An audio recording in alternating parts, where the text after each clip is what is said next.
삶은 정말 무상한가요? 정말로 무상한가? 그것이 우리의 의문인가?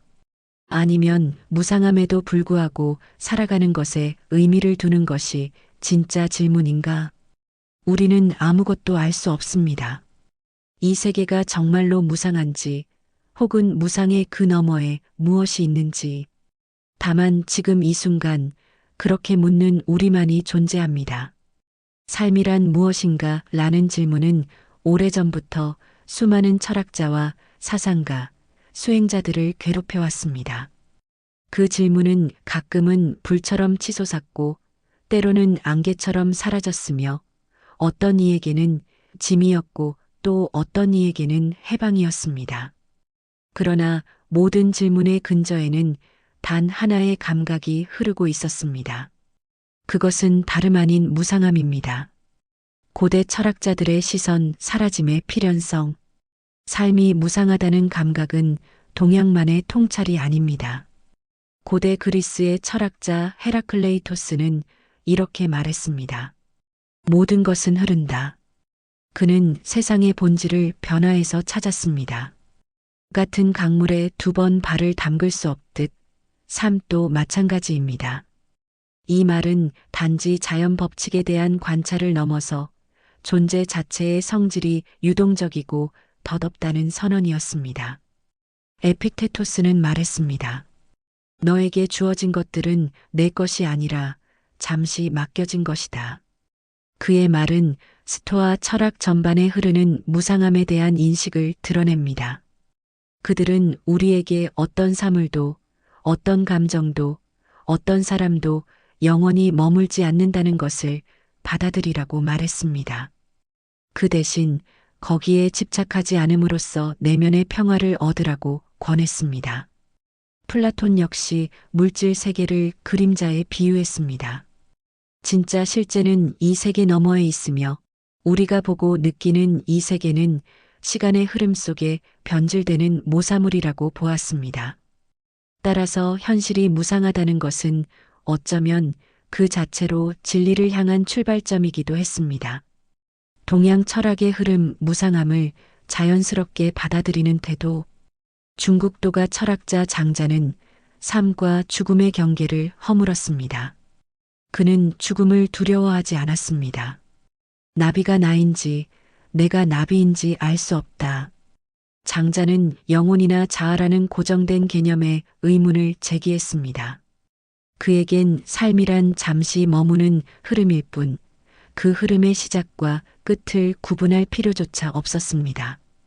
육아의 공자는 비록 천명을 말했지만 인간의 윤리적 책임에 집중했습니다. 그는 아직 삶도 모르는데 어찌 죽음을 알겠는가? 라고 말했습니다. 공자의 이 말은 무상함을 회피하거나 거부하지 않습니다. 대신 인간의 한계를 인정하면서도 그 안에서 성실히 살아가려는 태도를 보여줍니다. 이처럼 동서양의 철학자들 모두 무상함을 피하려 하지 않았습니다. 오히려 그 안에 머무르며 그 속에서 어떤 통찰과 실천이 가능한지를 모색했습니다. 현대 철학자들의 고민 의미의 해체와 재구성.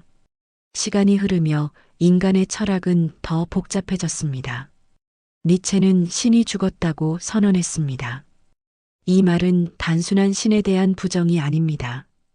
그는 절대적인 의미 체계, 영원한 가치에 대한 인간의 믿음이 붕괴되었다고 본 것입니다.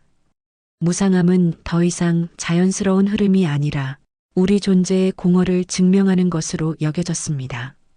하이데거는 죽음을 향한 존재라는 개념으로 인간의 유한함을 정면으로 마주했습니다.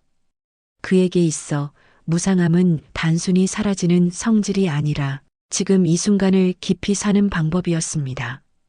죽음이란 우리 삶에 한계를 부여함으로써 오히려 그 삶을 진정성 있게 만들어주는 실존의 조건이 되는 것입니다. 장폴 사르트르는 인간은 스스로를 규정해야 한다고 말했습니다. 존재는 본질에 앞서며 우리는 의미가 없기에 스스로 의미를 창조해야 한다고 했습니다. 삶이 무상하기 때문에 우리는 그 안에서 자유롭게 의미를 구성할 수 있다는 것입니다. 뇌과학의 관점, 나는 존재하는가? 철학적 질문들은 오늘날 뇌과학과 신경과학의 영역으로도 확장되고 있습니다. 우리의 기억, 감정, 인격, 자아, 그것들은 정말로 실체가 있는가? 신경과학자 안토니오 다마지오는 나는 생각한다. 고로 존재한다는 데카르트의 선언을 뒤엎으며 나는 느낀다. 고로 존재한다라고 말했습니다. 즉, 우리의 의식과 자아는 고정된 것이 아니라 끊임없이 생성되고 소멸하고 재조합되는 생리적 과정이라는 주장입니다. 하지만 이처럼 과학이 뇌의 구조와 인지 시스템을 설명해도 그로 인해 우리가 진정으로 존재의 본질을 이해하게 된 것은 아닙니다.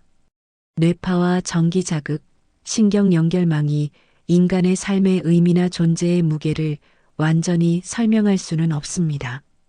즉, 오늘날의 과학 역시 삶이 정말 무상한가, 혹은 그 무상함을 넘어선 무엇이 있는가라는 질문 앞에서 아직까지는 침묵하거나 혹은 추론할 뿐입니다. 그렇다면 질문을 바꿔야 할 때일까? 이쯤에서 우리는 다시 생각해 봅니다. 삶은 정말 무상한가? 라는 질문은 정말로 우리가 계속해서 붙들고 있어야 할 질문일까요? 우리는 마치 해답을 알 수 없는 문제를 붙잡고 끝없이 고뇌하는 존재들처럼 보입니다. 그러나 어쩌면 문제는 질문에 있을 수도 있습니다. 우리가 애초에 답이 없는 질문을 던지고 있었던 것은 아닐까요? 부처님은 진리의 발견을 질문이 아닌 직관적 통찰에서 출발하셨습니다. 그분은 세상은 불타고 있다고 선언하신 후 무엇이 불타고 있는지를 설명하셨고 그 불길을 끄는 길을 말씀하셨습니다.